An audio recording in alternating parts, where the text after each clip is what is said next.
Inquisitor, meet Hawke, the champion of Kirkwall. Though I don't use that title much anymore.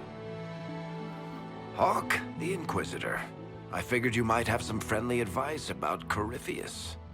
You and I did fight him, after all.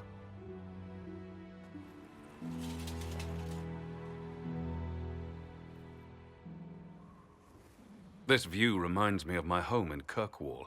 I had a balcony that overlooked the whole city. I loved it at first.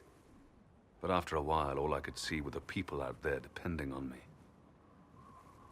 You're lucky it was just a single city. I've got half of Thedas. You're doing everything you can to protect them. Does it ever get any easier? I'll let you know. I don't envy you, Inquisitor. But I may be able to help you. Varric said that you fought Corypheus before. Fought and killed. The Grey Wardens were holding him, and he somehow used his connection to the Darkspawn to influence them.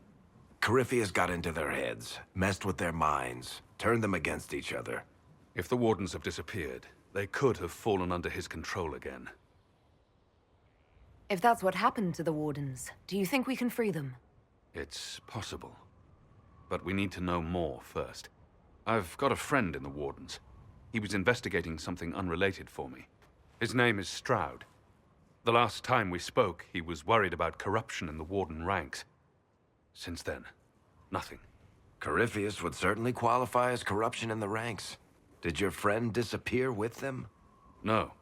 He told me he'd be hiding in an old smuggler's cave near Crestwood. If you didn't know about Corypheus, what were you doing with the Wardens? The Templars in Kirkwall were using a strange form of lyrium. It was red.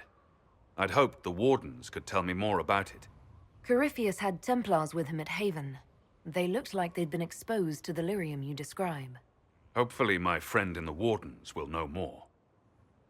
I appreciate the help. I'm doing this as much for myself as for you. Corypheus is my responsibility. I thought I'd killed him before.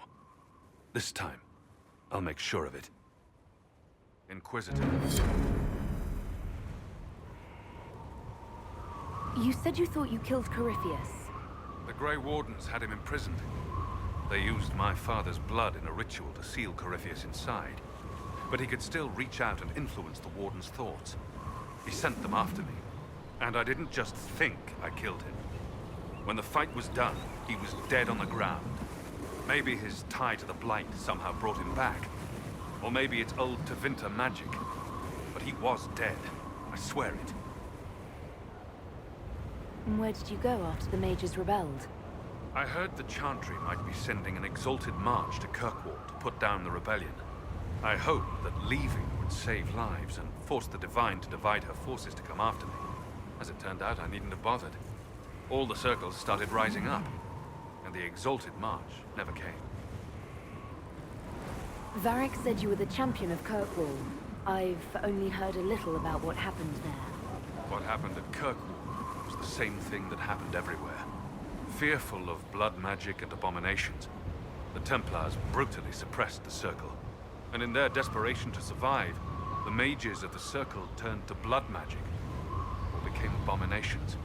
Finally, a rebel mage named Anders destroyed Kirkwall's Chantry, and everything came tumbling down. I heard that Anders was your friend. What was he like? I don't know if there ever was just Anders. He was crazy. By the end, there was nothing left in him except this insane need to start a war no one could win. I heard you had family and friends in Kirkwall. Where are they now? When the Wardens began acting strangely, I had my friend Aveline take my brother out of the Free Marches.